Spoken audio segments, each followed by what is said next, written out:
Okay, the time is now 6:45. I'd like to call this Town of Plainfield Pension Board meeting to order, June 8th. I'll call roll call this time. Stephanie. Mike Superett. Kevin Cunningham. Tom Sankwitz. And Mike Broughton did say he would not be able to make it tonight. Anybody here from the public wish to speak for public comment? Hearing none, we go into item D, which is to approve the minutes from the pension board meeting dated 5/11. I'll make a motion to approve the pension board minutes for May 11th. I'll second that. Any other discussion? Hearing none, all in favor say aye. Aye. Thank you. We do not have any old business. We do have new business. There are 3 pension requests, and I'd like to take them one at a time. The first one you have in your package should say Lori. Is that Rude? Rude. Yeah. Okay. So Lori is looking to retire. She's been with the Board of Education for over 33 years. We thank her for her service, but she has requested pension payouts. As you see in your package, she has a single life pension that she'd like to be paid out starting July 1 for $852.08. I'll make a motion to pay Lori her monthly stipend of $852.08 starting on July 1st, 2026. Motion, and a second? I'll second that. Thank you. Any other discussion other than thank you, Lori? All in favor say aye. Aye. Thank you. Next one up is for Darlene Hill. Darlene has very close to that. She had 32 years, 10 months, working again as Secretary of the Board of Education. Her request is to again start on July 1. She's looking for the it's a different payout, so it's a 66 2/3, but the monthly payout is $1,543.84 again July 1st. I make a motion to give Darlene Hill her pension as of 7/1/26 for $1,543.84 a month. I'll second that. Thank you. Any discussion? Hearing none, all in favor say aye. Aye. Thank you. And the last one came in a little late, but I will share that with you. You should have a copy of this from Carol Mercer. 30 years working down in the HUD office.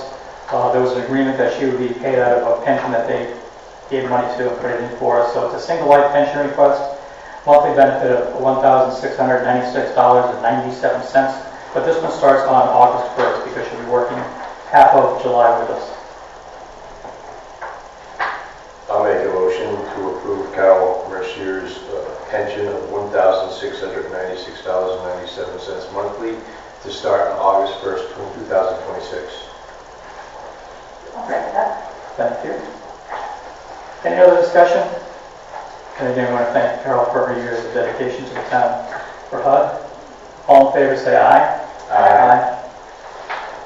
There are no other action items. I would entertain a motion at this time to adjourn. So moved. Second. All in favor say aye. Aye. 6:48.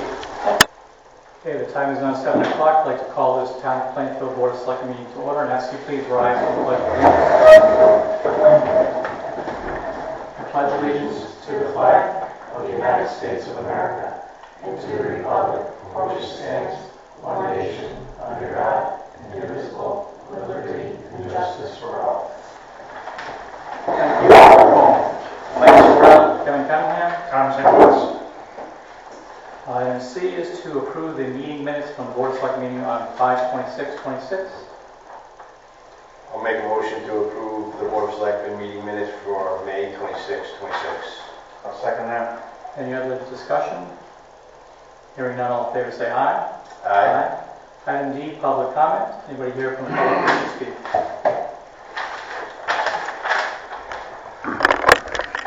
Trev Harmon, Plainfield resident. I'm here not to oppose tonight's blight ordinance. Blight is a real problem in Plainfield. The town has a clear authority to act on it per state law, but I would like to bring to the attention that one, Plainfield's median household income is about $72,000. We have elderly residents, fixed income, people who own their own property outright but can't fund repairs. And quite simply, people can't afford to make repairs on their own government timeline. Doing a quick research in the state of Connecticut on the blight ordinances, there have been no towns that have been successful with a blight ordinance. There's no documentation. There have been multiple failed ones, 30 of them in the state, 169 different towns. None of them have reported a success. Those who have been repealed have been Hartford, East Hartford, Bloomington, and multiple other towns. Now, I'm not opposed to it, but it has to be narrowly tailored as per the Supreme Court. One of the big problems that I do see immediately is by Connecticut state law, you have to have a required hearing officer. So if people get fines, they have to have a budget in order to, you have to have a hearing officer for them to challenge it, aka due process rights. So you get a fine from the government, you can challenge it. Now, I'm not opposed to it, but the best way to do this is to fold it into the town inspector and Health and Human Services. And that, what it does is it gives them, they're already authority and expanded a little bit to be able to make changes or to help the person make the changes either through grants, civil grants, construction grants, and so forth, that helps the town. Now, the big problem is this. Plainfield has a lot of warehouses, a lot of big name brands. The problem is this. Time and time again, as when these people come into place, we try to give them housing or make them housing, help developers come into the town and to build this housing. The problem was that the gentrification of pushing out people who cannot afford, this is one mechanism to do so. I do not believe Plainfield would enjoy such a broad blight ordinance, so I'm requesting that it either be folded into the authority of the inspector and the Health and Human Resources, or narrowly tailored to do that. Now, once that happens, there has been successes, but straight out blight has been shut down. Of 267 house sales that have been fined by Hartford, only 63 ever paid, and it only got paid at the time of the sale of the house. So, trying to enforce it when a person is on a fixed income, or even a landlord, and Plainfield is not exactly rich, would not benefit the people of the town. What would benefit is to help them be better, or be able to give them resources instead of punishment. That's my opinion. Thank you. Thank you. I will share with you that ordinance afterwards. Anybody else wish to speak? Hearing none, we can go into old business, which we have none. And before we start new business, I would like to entertain a motion to add another item onto the agenda, which is my fault for not adding it before, but you do have in front of you the email letter from Mary Landry, who's looking to be added to the current opening for the Capital Strategic Committee.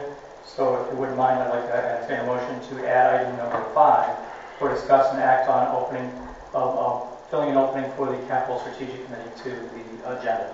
I'll make a motion that we add that item to the agenda. Second. All in favor, say aye. Aye. Thank you. All right, so item number 1 you have in front of you, we should have a consider and act on tax refunds as requested by the tax collector totaling $819.04, Carleen Daly St. Jean, $564. We have RE Fleet Ltd. Limited for $319.55, and again the same company for $216.38. And the final one is Toyota Lease and Trust, and that is $277.47. The total should be $819.04. I'll make a motion to refund the taxes from the tax collector totaling $819.04. I'll second that. Okay, a motion and a second has been made. All in favor say aye. Aye. Thank you. You'll have here what was the opening bids for today, but they are discussing and act on awarding the bid for lighting installation services at Lions Park. I gave you a little background on it. It was basically been monies that have been there for a while. We're not just finishing that round of monies. You will see that the actual bid is the 3 companies. It was Pine Crest Energy LLC for $229,148. Mattern Construction from out of Baltic for $300,000, Prime Electric LLC out of Norwich for $249,962. Along with that is a letter from Shannon Fagan, who is actually managing and operating of the funds from Steep Grant. And so she gave the indication as to what her idea of preference would be. You have each of the bids involved that came in today and opened. And I gave her a little synopsis, basically, that this is leftover money from Steep, and I gave you the actual numbers of what's left over. What she's talking about in her letter was that she would be looking to utilize. The team strongly recommends the selecting Pinecrest Energy LLC to complete the installation of the lighting at Lions Park. The recommendation is based on several factors. First, they followed the schedule that was outlined in the bid. Secondly, they were the lowest bidder. They have 206. We have right now $282.38 remaining in Steep grants, as well as an additional Lions Park donations account. These funds will be used to complete the project. I can clarify what that is. $146,850. Basically, there's a family that continues to make donations towards recreation, and they said we can utilize it for this item. So that's what that's all about. So there is enough money in those accounts to cover whichever bid you want to go with. But again, they recommended the first, which was the Pinecrest Energy LLC. Just for clarification, so this is just, regardless of which one we go with, this is just for the lighting. This doesn't include like security cameras or any other additional. No, you can actually add those out of the rest of that money's there, so we can do that later at a later date. Right, we're not doing that. Yeah, just the lighting. It's just the lighting. Yep. Okay. By the way, the cameras are, to put a series of cameras around there is going to cost maybe $5,000 or $6,000, so it's not that big of a. No, I just wanted to clarify, that was still kind of on our list of things to do, because I do agree with the fact that that distant end of the park is closest to my company property. It's hard to see, especially at night. Yeah. So especially from the cameras that we And have. once the lights are up, that helps out tremendously. So we'll talk about that later. Yep. So what is your pleasure on this?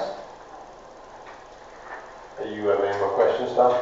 No, that was it. I'll clarify that. I'll make a motion that we award the bid to Pinecrest Energy LLC for $229,148 as recommended by Shannon Fagan.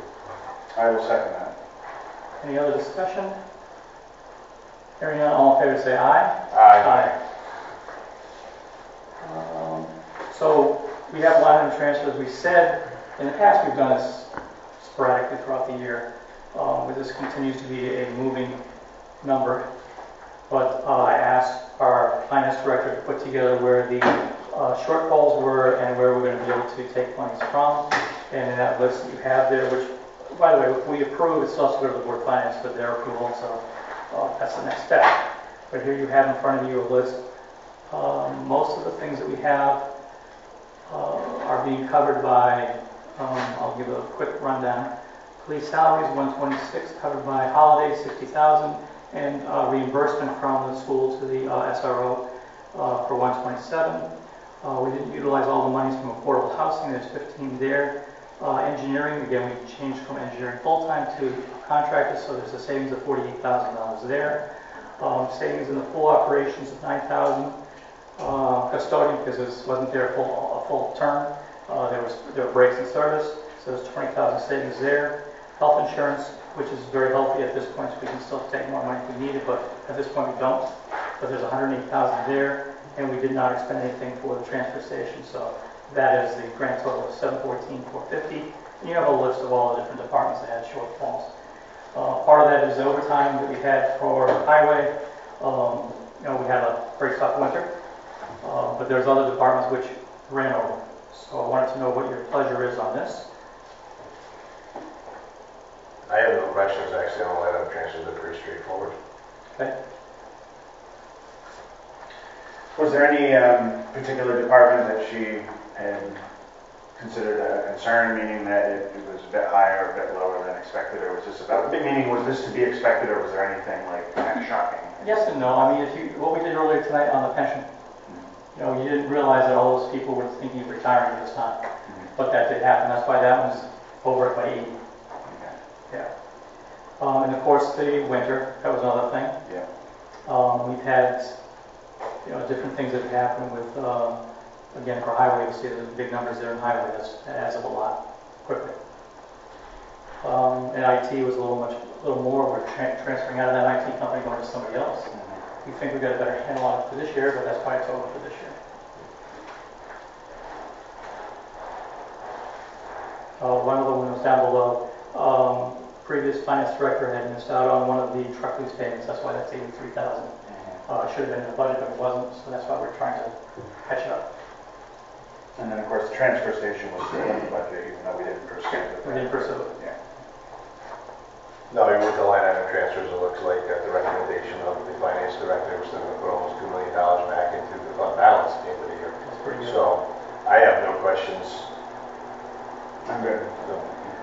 I'll make a motion to approve the line item transfers as requested in the total amount of $713,450. I will second that. Any other discussion? Hearing none, all in favor, say aye. Aye. Now, in your packet on item number 4, all right, Yeah. it's different. Yep. We do have representation here to help us out if you have any questions, but I'll give the floor to you if you want to talk a little bit about it. Sure. I have printouts too, if this is helpful. Yeah, that It's included in the... Okay, you're good. All right. So give you guys a quick rundown on what we're doing in the town. And just for the record, her name. Yes, I need that. Works for Titan Energy. We partnered with many conference municipalities to help towns and cities across the state run RFPs for solar projects. We're actually working with the town of Pomfret on a piece of town-owned land, solar project there. And in order to qualify that project for the incentive program and to achieve the maximum incentive level for it, we need to partner with a distressed municipality, according to the state of Connecticut, without breaking the list of Office of Economic Development. And in doing so, when we share revenue from that project, we qualify for the additional incentive. So it's a win-win for the town as we go to submit their project into the incentive program. It's also a win for any other town, either neighboring or otherwise, that we would select to partner with to share revenue from the project over a 20-year period. So, unlike traditional solar development, which requires a construction project on town property or any property in town, this is located in another town, again, originating from First Selectmen in the town of Pomfret, taking this project on. We helped run the RFP for that project and are managing it along the way. So we reached out to Plainfield as a revenue partner given your proximity to Pomfret. That's the subject matter that you would see here. It talks about the NRES program, the non-residential renewable energy solutions, or NRES for short. Just gives you a brief overview of what it is, how that program functions, and the opportunity for a town like Plainfield to be that revenue partner on the project. So year one revenue on the Plainfield's allocation would be about $30,000. So $30,000 paid out year over year for the next 20 years simply for participating and being part of the projects.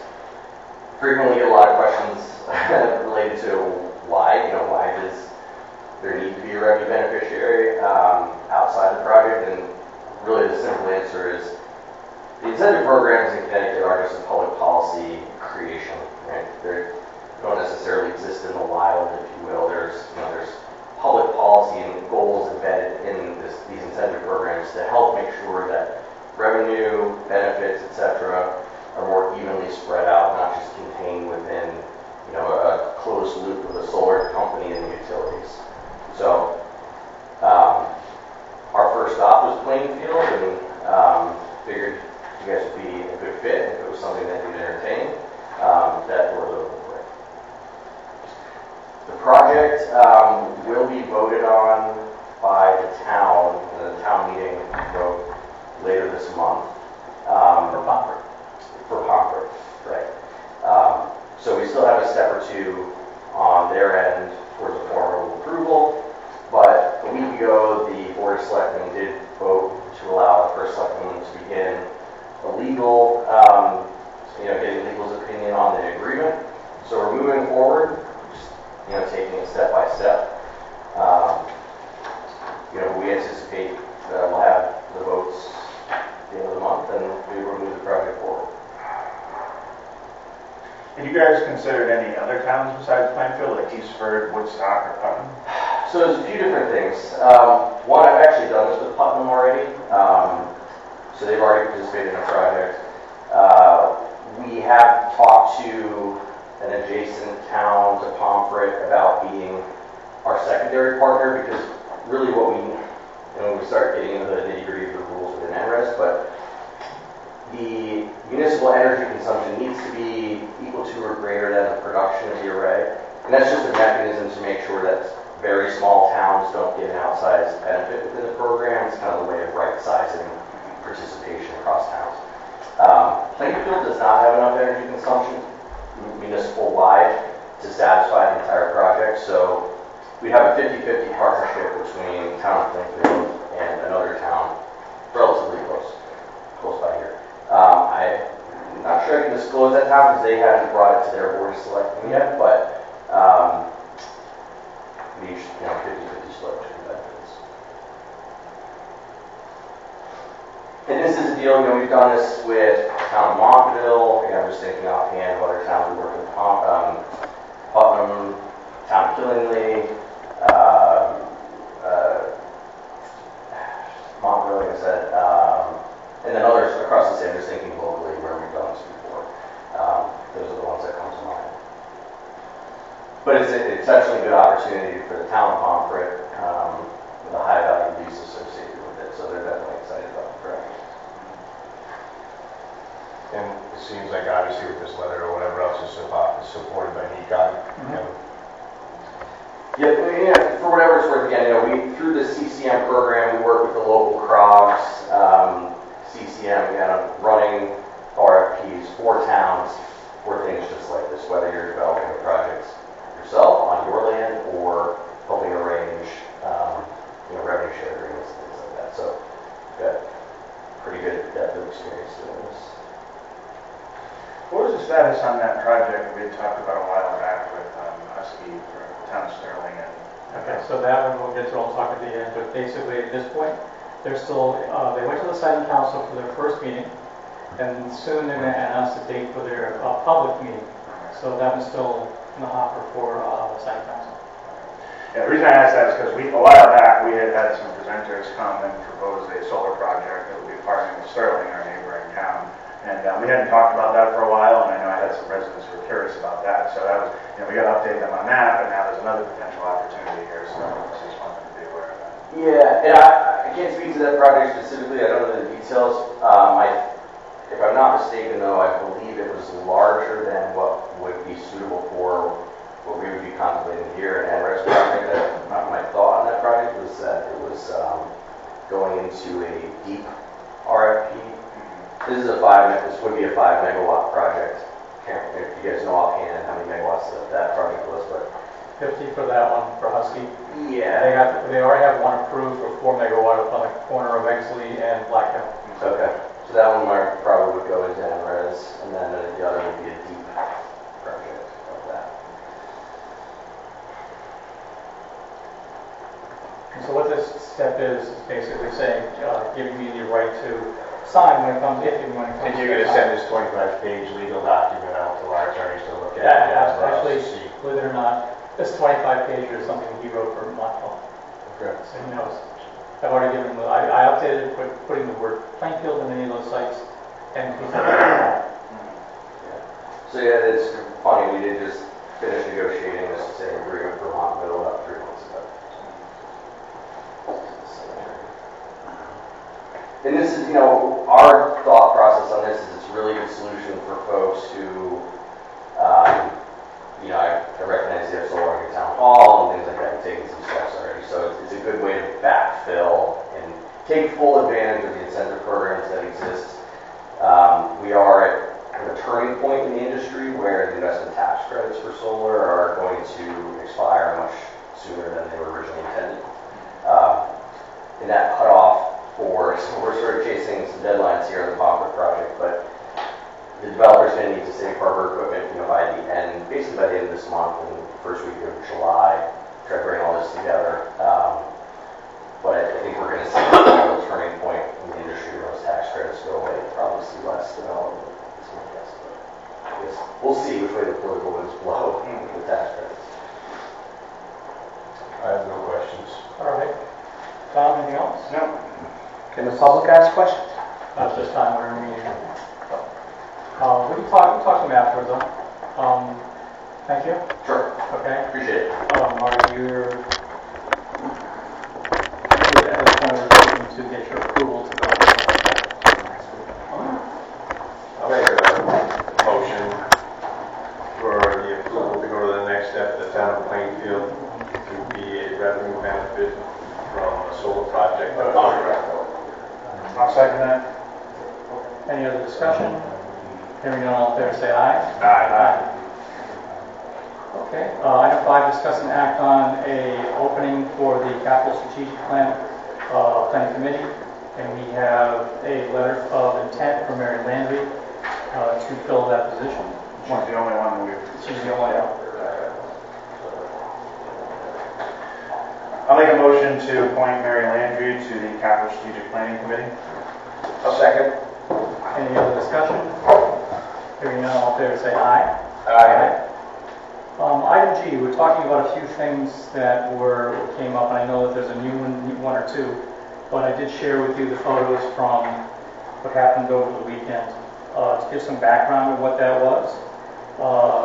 Dow Road Bridge, I looked back on that, and we had been talking about that since 2020 to formulate the plan to fix the bridge. We were told it was in need then. We had a vote for the town of Plainfield on January 29th, 2021 to appropriate half, which is required, half of the monies for the upgrade and repair. At that time, the whole project was geared at $700,000, so the town voted to go $350,000.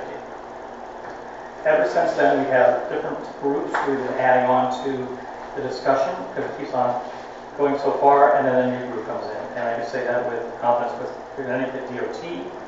Then we have DEEP for environmental issues. Then we had Army Corps of Engineers, and they said, hold up, we got to stop, we got to look at the way this is engineered for the stream. Then we had Connecticut DEEP Fishing Game. And they're the ones that really said, okay, there's 36 trout that come down through here. And the scouring that's going on with those supports, so those support structures are scouring underneath, and it's actually making it a great spawning place for fish. But in the meantime, it's also taking away the integrity for the structure. Then we go to the next step of, they would allow us to swap out for a different project, but try to just fix what we have right here. By swapping out, meaning that you can actually add something else as a better trout addition for a different place in town. There was nothing that we could find that would appease them, and it kept on going on and on. We had our previous, I shouldn't say previous, but current engineering group, so that is CHA. They were working with us on that and just couldn't get past it. We do have another company that told us they can actually figure a way around this, and that's what we're going to be doing, nothing to come with them. That is going to be, hopefully they can work it together, but it's going to be card engineering. My concern was, they said 5 years ago this was a trouble spot. We better go out and check it out. So we hired Cardinal Engineering to do an assessment and to do the load rating. You see what I saw in those pictures. There's a section there where you have the cement, which is actually breaking away. So I have a meeting scheduled for this Thursday with all of those parties. By the way, Friday we got the word, come on down, take a look. Looked how bad it was. They recommended, at minimum, because they hadn't finished yet, at least closing one lane. When we looked underneath, it was totally shut down. So we have temporary barriers right now. It was suggested to do the temporaries because, look, you don't put this information out front because you don't know. It could have been a 60% rate, but it was under 20. So with that bad information, we put some temporary barriers up because if you're coming down that hill and you're flying, you could be hitting a cement wall. So for those, I'll show you some pictures of them afterwards. But basically, the town did a very good job working together with the police, highway department, and other towns to get the equipment over there. instead of a plan. The plan is to have the temporary barriers for a few days, so people get acclimated to what it is. It's going to be closed.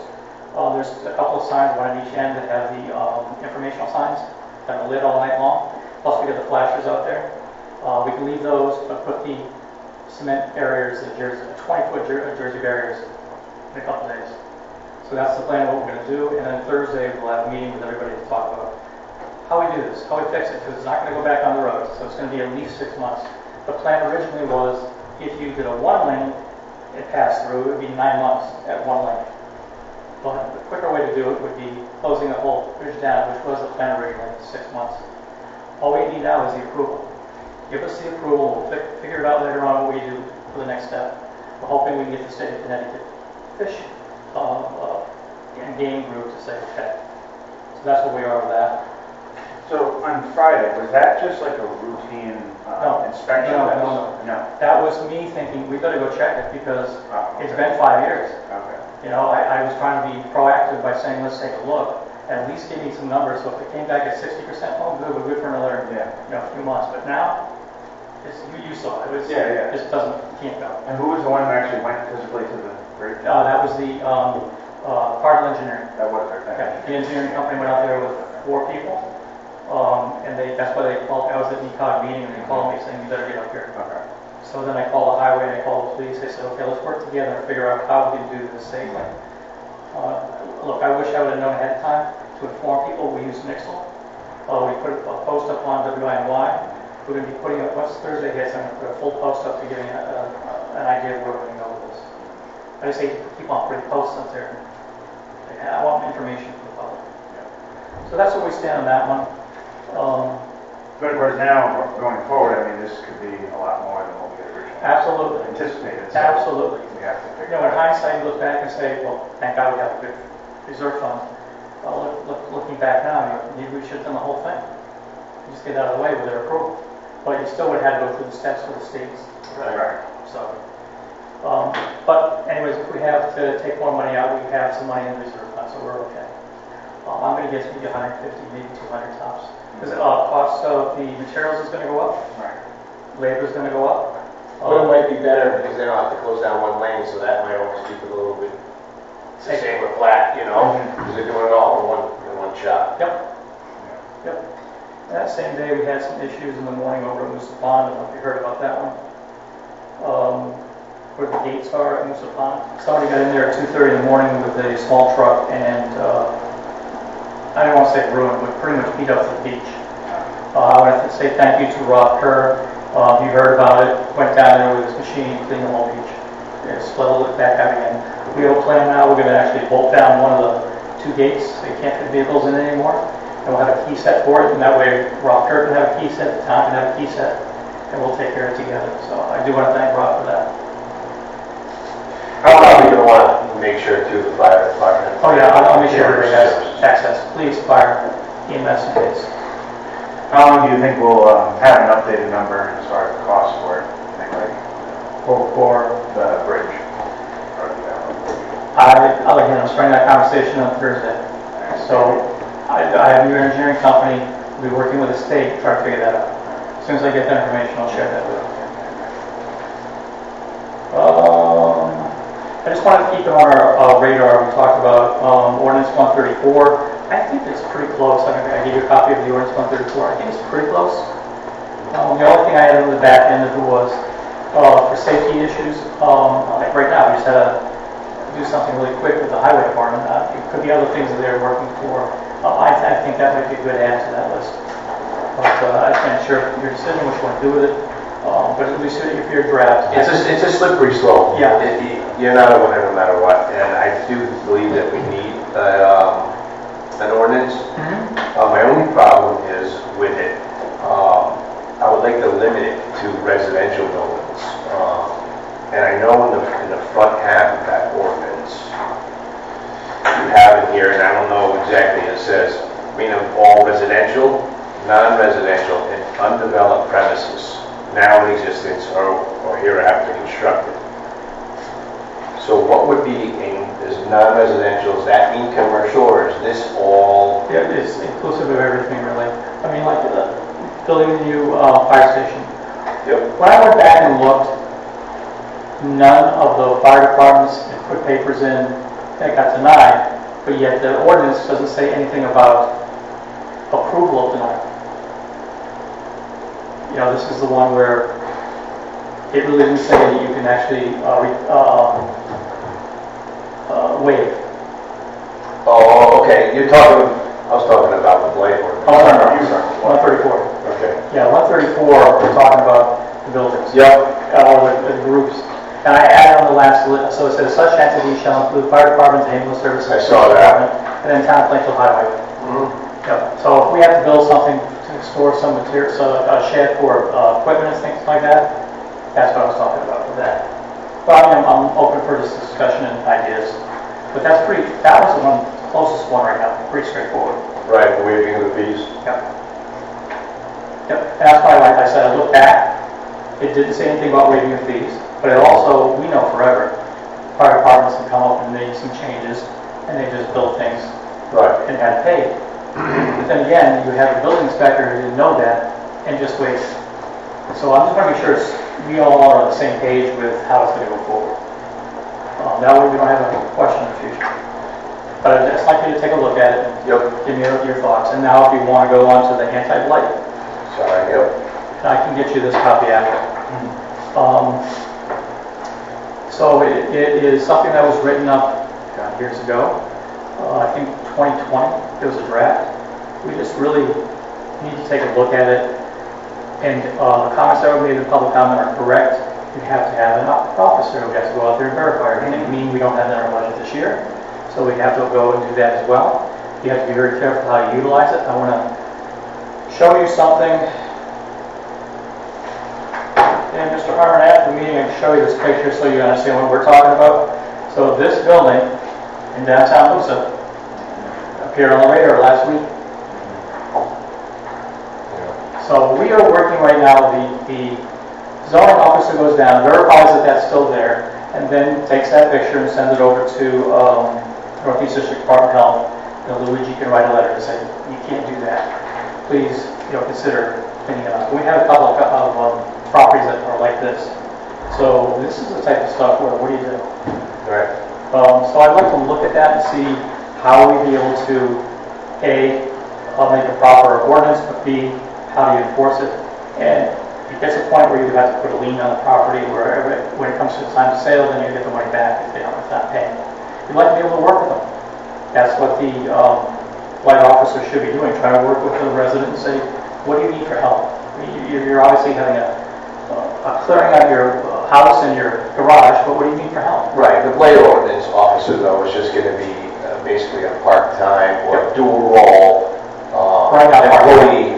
It can't be an HR person because that person's strictly for HR. So, but yeah, we'd like to have that as a way to be able to review it, try to work with the resident, and then if there is a need to go to citation, to do so, and how to enforce it, and how to go through the process. So this is all in here. Yep.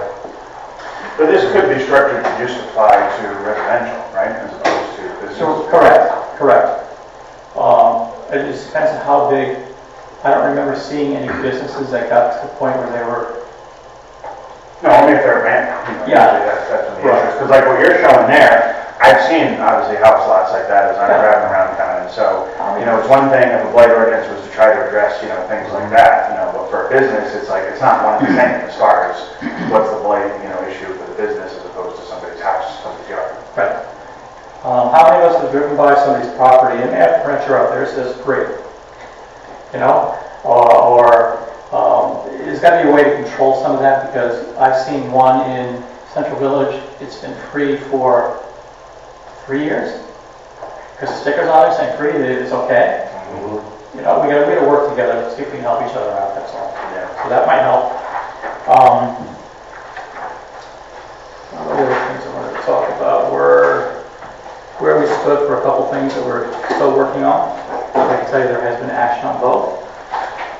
We were talking about the status of gathering highway truck lift information and also for the elevator lift information. So, we'll go through those. I'd like to be able to present to you at least 2 for each one. I was able to get a hold of, go through the lift. So the second company we were able to reach out to is Power America, and they are fairly local. They're gathering the data as we speak. They're doing that today with Ron. So what type of power lift you need. The basic one we're looking at is this. We need 2 lifts. If we did the one with the 4 posts as was suggested by somebody else, you take up too much space, and the problem with that is now you're encroaching on the other lift, and you have to move all the equipment to a point where it's out of the way. That's not the best way to do it. I appreciate the thought, but it's not the best way to do it. But what we have right now, the in-ground, there is something out there which I should be able to share. So the first one came in from Service Station. The next one we're looking for is from Power America, and they're putting their specs together for me. I'll show you this fairly quickly. This is a self-enclosed casing area. What we'd like to do is this. Both those lifts need to be replaced. The first one is just, the reason why I didn't have it on this year's 5-year capital, it was in previous years, is because they fixed things and it was working until late fall, and it started going down, fixed, back and forth. So we finally said, let's just put it on the 5-year capital because it needs to be done. It would go halfway up and it would lock in a position that shouldn't lock. I don't think they were fixing it so quick they didn't red tag because they went out and got parts right away and get it fixed. But we did do a red tag recently. So that chamber is self-contained, so it is sealed, and it will service both lifts. So for right now, there's an email that I think I gave you from Henry. If not, I'll share that with you. But Henry says, what we're looking to do here is make it so we can keep the old 150-gallon for the compression for the older one. Yep. We replace the new one, but this is going to have 2 reserves. And that way you'll be able to service the new one, the second one. In a year from now, whatever, we Exactly. put it in our capital. That's exactly what I want to do. I'm going to put it in the capital, get the second one in. So now you got 2, and it'll be a year apart, and that's what we'd like to do. So that's where we are right now. I'm waiting for the information. Hopefully by the end of the month I'll get you that. So that's where we stand. The next one is talking about elevator. I know there's been a lot of discussion on it, who uses it, how many people. And you know, talking to people, that there's a lot. We initially I couldn't find anybody with mobility out of New Jersey until left many messages before with Otis did it again. Finally got a hold of somebody from Otis. He hooked me up with a gentleman from J.A. Rosa. J.A. Rosa, by the way, I point that way because that little, what do you call it, vestibule, whatever it is, that would be where the elevator would go, period. It would go up to where you have above it is the storage area for our election roll-out boxes. So it's the perfect size for that. They came Friday, when I was in the middle of going up and down to that road. They came, they spec'd it all out. He's going to give me a price on that soon, and I'll share that in a month. So that's J.A. Rosa does the physical work, and that's exactly what both companies said. They had another person do the physical work of cutting it out, prepping it up. And they have the actual equipment, the actual box, and our rails. So I'll get those numbers for you by end of the month, and we can take a look at that. That's what I've been working on for those. What else was there? One of the things I had sent you an email, Kevin, was about the capital strategic planning committee. So where do we stand on the RFP? As far as I know, the RFP has been completed. They added in the ECC part of it. Okay. And I know the chair has reviewed it. Haven't got a word back at this point, Okay. but I believe it should be okay. All right. And then how about, I saw an email from Mr. Van Olsen. I think you were on that email too. I know he's still been working on the building listing. Has there been any updates on that? All on you. I know you made a list of I projects. sent that out, but I haven't gotten any feedback. Okay. I'm assuming I made some corrections. There really wasn't any need for feedback. I just wanted to let everybody know that that's the current status of what we have in Plainfield, as well as vacant land and the actual buildings that are developed. You did miss one. I did. Yep. But it's only because it has a special title for it. We're in Moravian, right behind the United building, behind the United building, that field that goes down. Yeah. The Corson family sold that property to a realtor slash attorney. And there's a 5-acre section way in the back that is landlocked. So he would like to buy or do a land swap with the town of Plainfield for that 5 acres. And it's listed as Town of Plainfield Housing Authority. Oh, yeah, that's listed here. Okay. That's in the vacant. So the story behind that is they were building Sunny Acres. At the time they were looking at multiple places to do a Sunny Acres, and that was the second, if it came to be. My question to everybody would be, why would the town of Plainfield want to be getting involved in building something and us maintaining it and also leasing it out? So I don't think that's viable at this time. So what's our needs? We'll have a town meeting talk about it. But viable, what do you want to do with it? And it's required by the town charter anyway. Anytime you have a sale and or a profit like that, you have to go to a town meeting to discuss and then get approval. So that's what's going on with that land. That's how it came to be. I was shocked though, not so much the whole process, because they were thinking about a secondary one. I was shocked with the amount of money they bought it for, the town bought it for. So that 5-acre parcel back in 1981, at that time I think it was $47,000. Wow. I mean, back then it was almost the price of a house back then. Yeah. Almost. Yeah, that's a lot. So anyways, that's something for future discussion. So if we're going to continue with that, it's fine.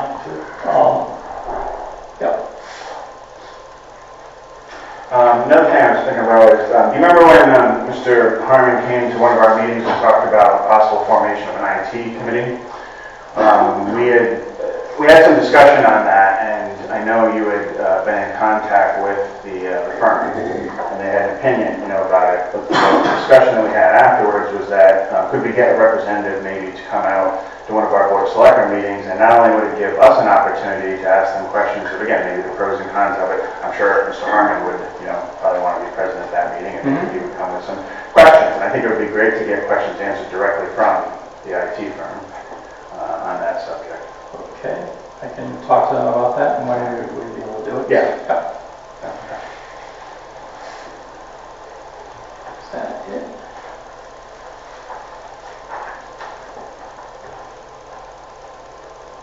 So you had, No, a couple more. Highway lift, elevator.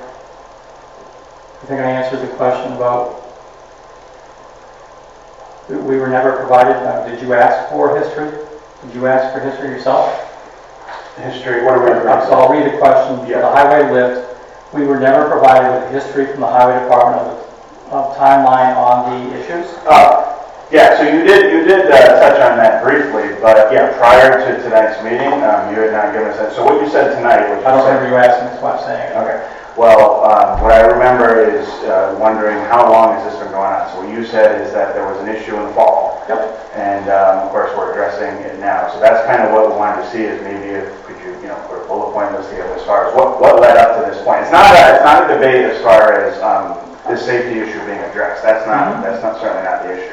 It was just trying to get a background on it and understand how we got to this point. As well as I know one of the Board of Finance members, I believe, brought up the citations. Our highway department has been cited for certain things. OSHA. Yeah, for OSHA. Okay. I I also remember that person saying that the FOI did. I have not received an FOI. Okay. I've checked with all the departments. They have not received an FOI. I've also checked with OSHA. They haven't received it either. So, I mean, citations for OSHA, they vary for what they are. I mean, Mike, you've been through that before. All sorts of little nitpicky things they can do. We had bloodborne pathogens of taking the classes. I mean, I don't think that should hold up from purchase of an item, but Didn't say it was that information was going to hold up. well, that's the way I interpreted it from what was said. That's the way I interpreted from what was said. I mean, I can get you what I can from the timelines as best I can. The point that was really being made there is that up until this point where we've had the discussion, there was no information that was automatically sent. Like sometimes you sent Mike and I updates on certain topics. Like Sure. Dalrow Bridge, obviously we got a very prompt update on that. But the point is, leading up to this safety issue with the lift, I had no emails or text. And that's one of those things that I shouldn't necessarily have to come like beg and plead, like, if you're getting these, red flags as far as on something that's a huge expensive asset and a safety issue in the town, the point is that's something that Mike and I should be aware of. So in the future, it would be nice, like, when we first took office, obviously November, December, like, if there had been issues in the fall, that would have been a great briefing item of like, hey, just to get you guys up to speed, now that you're in office, we've been having some issues with the highway lift, and we're probably going to sooner or later have to address this, and I'm probably going to bring it up during the budget season. Like, that kind of like briefing would have been very helpful, and of course that never happened. So that was the point that was being made. This was getting worse as the year went on. As a matter of fact, I did talk about it with the Board of Finance during their town hall department discussion. I also talked about it with their workshops, and I told them exactly what was going on. Yeah, I was at the meeting. That's all. But yeah, it's a safety issue that needs to get addressed, no question asked there. The last one you talked about, the Board of Finance meetings during the budget season, a number of concerns, questions, and clarifications were brought up regarding the capital non-recurring. Yeah, so I remember one of the parts of that discussion at that Board of Finance meeting, I think Mike was at that meeting too, was could we get a legal opinion from our town attorney on the creation of this? Like, is it being handled? We already have it. Huh? We already have it. Okay. Did you send it to? She just got it today. Oh, okay. Okay? Yeah, so that was the update that was inquiring about. Yep. I expect, and like I think I said in the email, I think that we're probably going to hear more at the Board of Finance meeting. Yep. As a follow-up to that. So, Mike, if you can be there, that probably would be beneficial. I know I'm going to definitely try to be there to give a follow-up on the CNR. Yep. Okay, that was it. Mike, anything? Thank you for calling us when you learn of the bridge project, whatever, keep us informed, because obviously people were calling us, saying what's going on with Down Road Bridge, so Yeah. thank you. Yeah, it's the tough ones because when something like that does happen, we're going to get all the questions. Yeah. And if you at least have some information, it does help. People came in today, I think I mentioned it before, that gentleman came in today, he was asking why it wasn't in the newspaper, and I said, because I don't know what the rating's going to be. I can't just put it out there saying it's going to be closed. I don't know that yet. As soon as they told me what was going on, we took a quick look. We did the right thing by getting all the parties together and informing as much people as possible. This gentleman came in and said he has a flip phone, so there's no nixle. Yep. He said he doesn't go on social media. I said, so how would you like to be able to be informed of what's going on? I mean, I put it on WNY, and listen to that at all. Nope. See, running out of options. But as soon as I get that information to give more detail on Thursday, that's when I'll put something out to the public and let them know what's going on. We do have a tie into that, though. We have, because the budget did pass, we have an RFP that we're putting together and should be just about done for putting out all 28 of our bridges to do inspections or assessments. Right, I remember that. And that will be helpful because now, instead of being a knee-jerk reaction, we're going to be a little more proactive and then prioritize and get them going. Same thing with our roads. The company that's going to go out and do the AI on our roads, proactive versus reactive. Where we stand. Yep. And the other one was, I got a call when I spoke to Jeff, was the pothole over there on 628. That is over by the bridge there by Riverview. So I have to reach out to the state DOT, hopefully tomorrow. Mondays are awful. But hopefully I'll do that and get a hold of them and say, what can we do to get around this right now? Is there something we can do to patch it? Just so we can keep up with it, so you guys can still get your equipment over the, because I mean, that's how many, 10, 15 minute roundabout? Yeah. That's bad. The same thing with that road. It's about, I think it's like an average 12 minutes to get around either side. So you go one way, you get the clear, you get the other way, you're downtown to the by Amazon, you have to go through that traffic. So that's pretty much it for tonight. Entertain a motion to adjourn. I'll make a motion to adjourn. Second. All in favor say aye. Aye. Aye. Thank you. The time is 7:50.